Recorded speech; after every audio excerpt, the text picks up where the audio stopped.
Weight bias is a problem that's often overlooked in our society, which is why advocacy is so important. We're speaking with Lisa Schaffer, the Executive Director of Obesity Canada, about this important issue tonight. Before we get started, tell me in the comments where you're watching from and let us know if it's your first time joining us. Lisa, thank you so much for being here with us. Thank you for the invitation. I'm really looking forward to our conversation.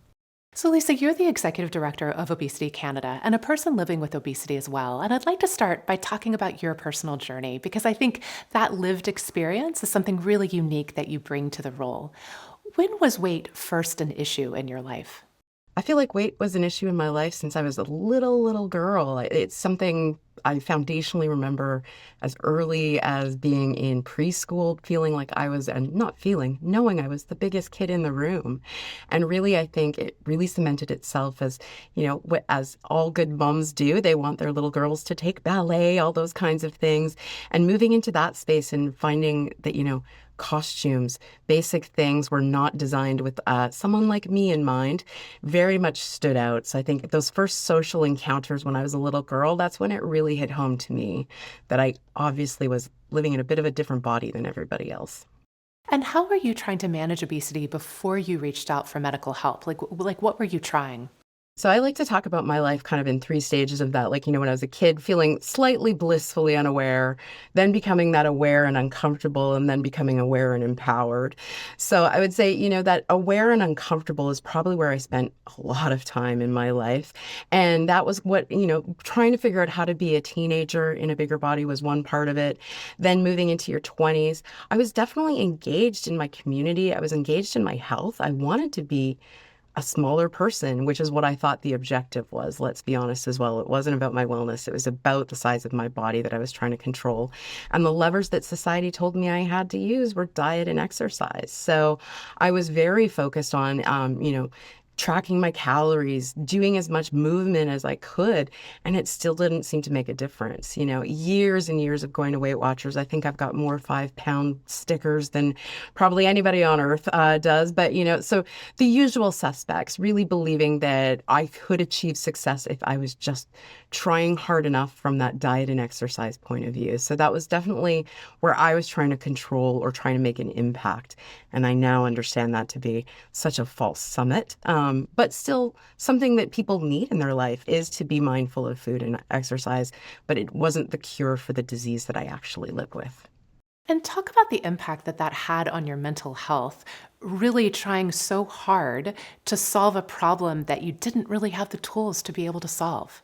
It's exhausting. I talk about, feeling fundamentally like a problem to be solved, not a person with a life to live. And that kind of started again in that childhood kind of moment where, with all the love in her heart, my mom would take me to the doctor. Is this PCOS? Could she be diabetic? What was it? And it was never any of those things, which left me as a small person going, okay, then I'm the problem. Whatever is happening here is a result of my direct actions. And that's really hard place when you're a little person or you're younger and you're trying to figure out life. There's a lot going on already. Adding that complexity in and that kind of shame, really, that coat of shame that I think I wore for a really long time made me want to be perfect in every other way. So then you kind of become this hyper vigilant, very people pleasing. But I also was really high achieving because I wanted to achieve greatness in everything else because I was so fundamentally flawed in my mind in this one way because of the way my body looked.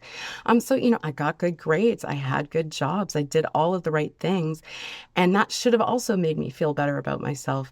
But really, it kind of compounded a lot of things because I was like, how could I figure out so much else in life and be so dumb that I can't figure this out? Because let's be honest, that's what we hear as well about people living in bigger bodies.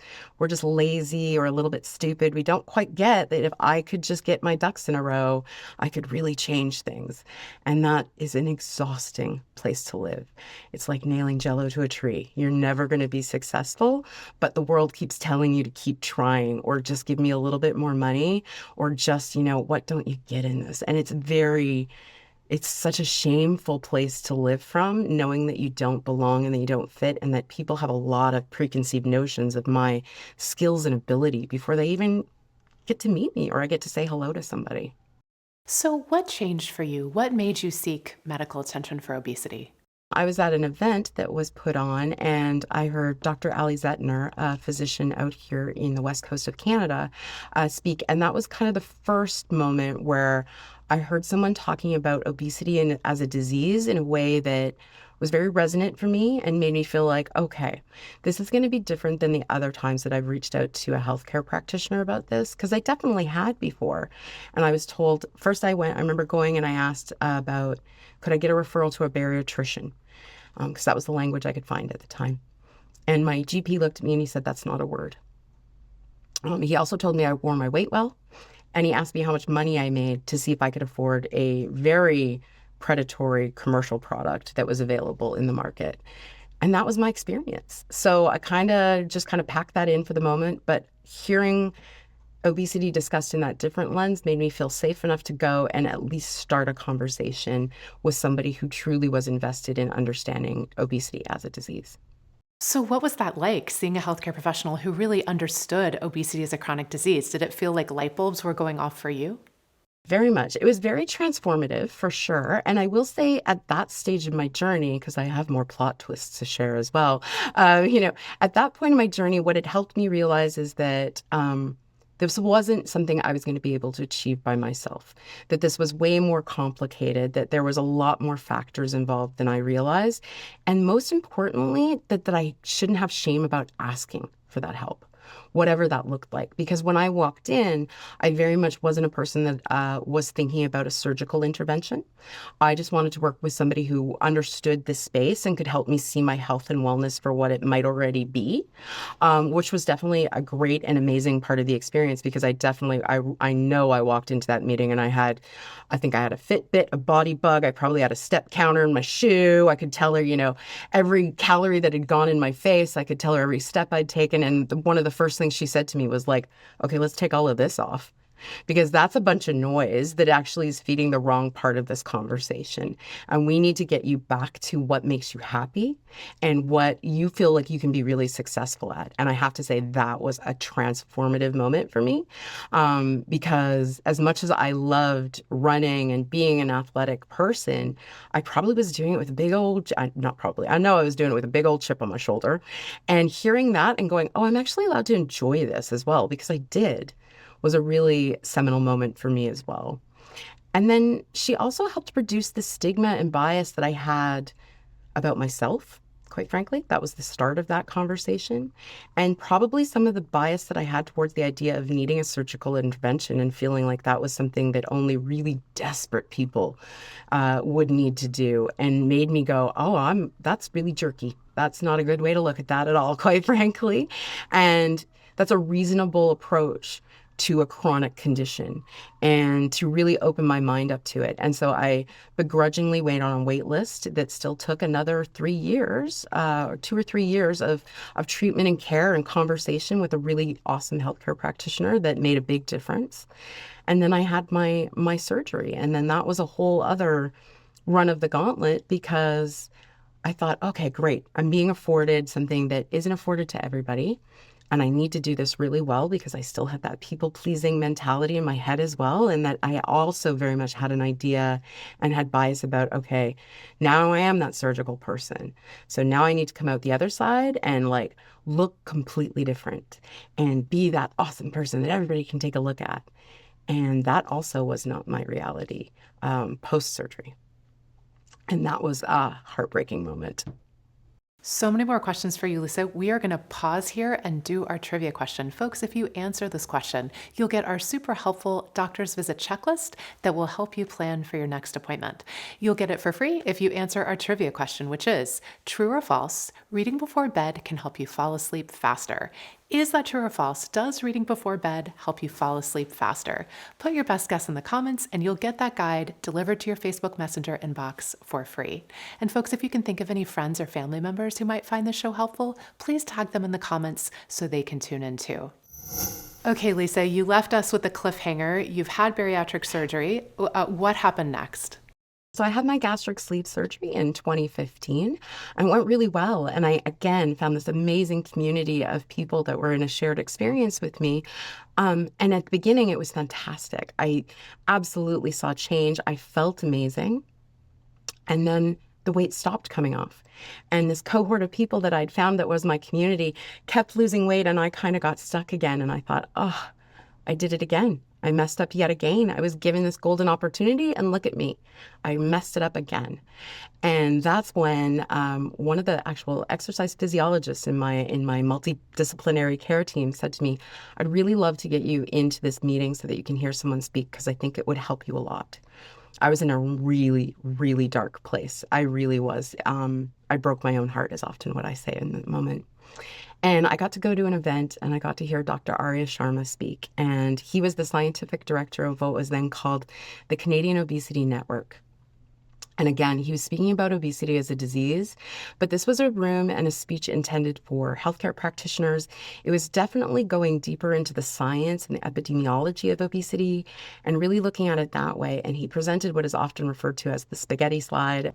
And it really just helped me release the burden, really truly release the burden of shame and guilt that I was walking around with, feeling like I was just a failure who couldn't get her stuff together.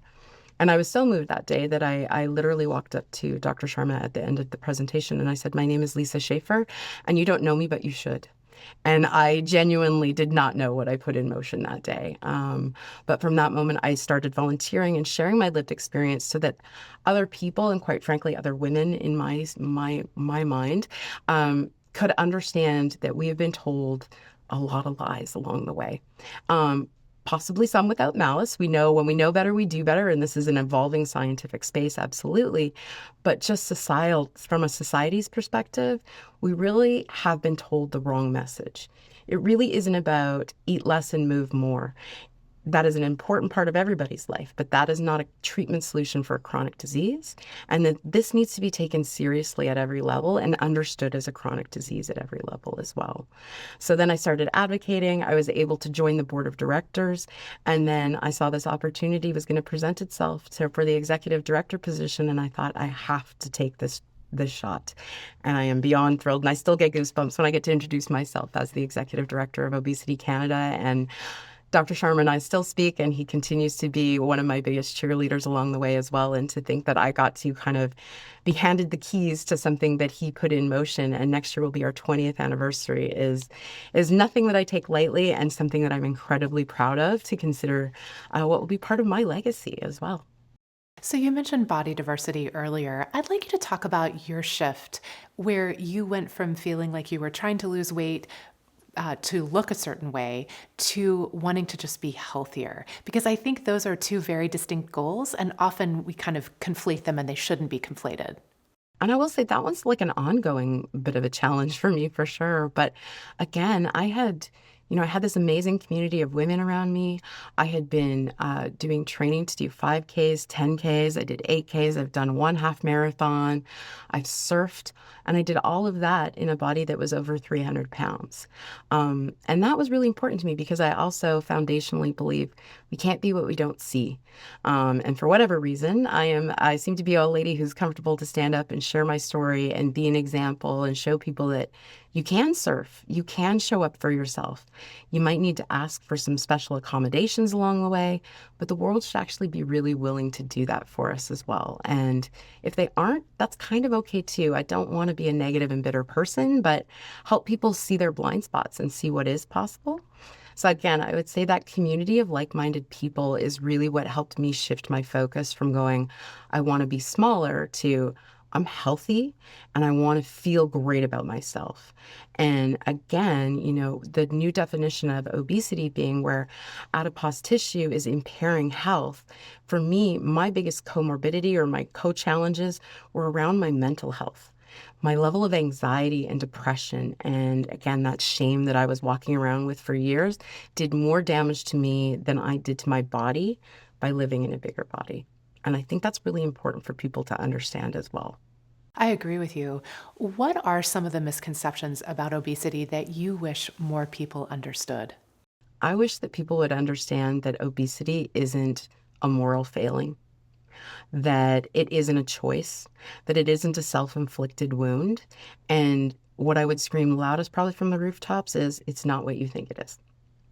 For the most part, I think there's a lot of people out there who are very sure that they understand obesity and how to fix obesity as well. So I'm very much in a mode right now where I want people to be a little confused. I want people to see this as a little bit complex because both of those things invite curiosity. And if we're curious and we're asking questions about ourselves, to our healthcare practitioners, to our employers, to policymakers, we're helping them get unstuck and unsure as well. When we know better, we do better. This is evolving science that has moved really rapidly. And quite frankly, the science has probably moved, we know science is moving faster than our systems are supporting right now. And the more we can do to help people understand that it's okay that they had it wrong as well, and give people the space and grace and time to move into new ways of thinking, I think that's going to be better for everybody. So it's okay that you didn't know it, but it isn't what you thought it was at all. And it's time to do some updating of our base programming. In case you're just joining us, we're here with Lisa Schaffer talking about her journey with obesity, her role as Executive Director of Obesity Canada, and why advocacy matters. We're giving away a helpful checklist for a successful doctor's office visit if you answer our trivia question, which is, true or false, reading before bed can help you fall asleep faster. Is that true or false? Does reading before bed help you fall asleep faster? Put your best guess in the comments and you'll get that helpful checklist delivered to your Facebook Messenger inbox for free. Lisa, let's talk about Obesity Canada. What are some of the key initiatives Obesity Canada is currently working on to improve the lives of people living with obesity? To be in charge of Obesity Canada and where we are going in the future. It is going to be our 20th anniversary next year, and that really provides us a lot of opportunity to reintroduce ourselves to people. So I think at Obesity Canada, what you're going to see us be a bolder. We're going to show up differently than we have historically, and we've got some amazing pieces that we really want to bring forward for everybody. The clinical practice guidelines that we released in 2020 have been embraced globally and are definitely seen as the gold standard of care and how to really move forward and implement care, treatment, and understanding of obesity. We've been adopted in 8 other countries and implemented in other countries as well. So we're thrilled. And part of that is that it's going to be a living document. Those guidelines need to be something that keep up with, again, the speed of science, which is moving really quickly in this field. We also have an update on that report card to care and access that is a reflection of what care and access truly looks like across Canada. We've released 2 report cards previously, and we've decided to kind of change things up a bit so that we're better reflecting those clinical practice guidelines that I was mentioning before as well. So we're really anchoring in the patient journey. And what we're doing is looking at the 5 stages of the patient journey and saying, what do each of those stages look like in each province and territory in Canada? And then instead of being people that promote shame and saying, you get an F and you get a D, we're going to move towards more of a, here's what it should look like, and here are the resources to help, and how can we help build bridges wherever possible. And then the third piece that we have that I'll share is we've done some amazing research that is going to be released in late 2024 that is around the cost of inaction. I think we're all pretty used to seeing those headlines about how much obese people are costing the economy, how much these drugs might be costing the economy. And all of those continue to reinforce that bias and stigma that if people just got it together, that they could do this by themselves. And those news reports often are accompanied by those headless, faceless blobs of people that, again, also reinforce and stigmatize. So we're flipping the script. And we're saying, hey, government, by not taking this seriously and providing access to care, you're creating a really big compounding problem. And again, those stories often reflect the cost and impact on the healthcare systems. And of the $27 billion projected, only $5.7 billion approximately of that is indirect healthcare costs. And the rest really reflects what we're losing in productivity and in our economy by not supporting people living with obesity. We know that creates absenteeism. We aren't able to go to work as often. We also struggle with presenteeism, and that was a new word to me. And that means that I'm showing up to work and I'm clocking in and I'm doing my job, but am I highly engaged? Am I being, the best version of me? And what is my employer doing to support or not support those things? So there's some really brain-breaking statistics that come out as well as far as equity in pay for people living with obesity versus people living in a quote-unquote normal-sized body, and then what that gap looks like even more for women who are looking for employment and living in bigger bodies or living with obesity. So, why is advocacy going to be critical for accomplishing the societal and legislative changes that you've kind of outlined that really need to happen for obesity? Because to me, advocacy really is about storytelling. And I know it's a lot more than that, but really, that is where our stories come forward.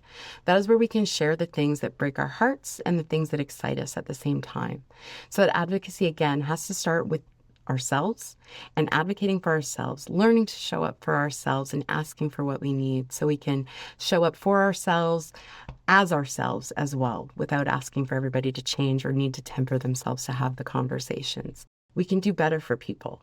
We can help people get care and access sooner. We can also just help everybody back off a little bit and understand that it isn't as simple rather as eat less and move more. And that's why advocacy is important. Because when you hear those stories and you start seeing those faces, you go, we have to do something about this. So, I'm inspired. I know the folks watching at home are too. How can people get started working, volunteering with Obesity Canada? Come over to obesitycanada.ca. Please sign up for our newsletter. If you're in our patient community, we also have a community called OC Connect. It's a private community that you do submit a bit of an application to, but that's because we want to make sure that we're keeping the right people in and not letting some of those pernicious people in that might take advantage of us. It's also a place that is very much focused on empowerment.